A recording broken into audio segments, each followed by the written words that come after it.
আসসালামু আলাইকুম এভরিওয়ান, কেমন আছে সবাই? আজকে তোমাদের সাথে একটা ডেইলি ব্লগ শেয়ার করছি। এই ভিডিওতে শেয়ার করব আমি সারাদিন কী কী করলাম। ঘুম থেকে ওঠার পরে এখানে বেডশিটটা চেঞ্জ করে নিচ্ছি। আর এইরকম একটা ফিল্টার সবার বাসায় থাকা উচিত, বিকজ এটা থেকে মিনারেল ওয়াটার খাওয়া যায়।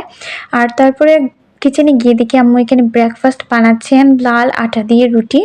তারপরে এখানে আমি ব্রেকফাস্ট নিয়ে বসে পড়লাম। এখানে নিয়েছি বানানা আর রুটি, আর সাথে খেজুর অ্যান্ড কিছু কিশমিশ। তারপরে আমি আমার চা বানিয়ে খেয়ে নিয়েছি।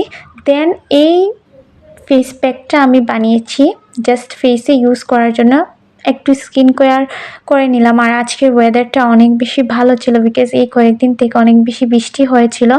দেন আমি শাওয়ার করতে চলে গেলাম।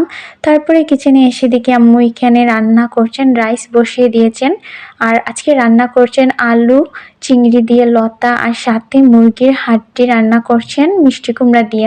এখানে আম্মু মিষ্টি কুমড়া কেটে রেখে দিয়েছেন। মশলাটা যখন একটু হয়ে গেছে তারপরে এটার মধ্যে মিষ্টি কুমড়া দিয়ে দিয়েছেন। সো এই ভিডিওটা এখানে শেষ করছি।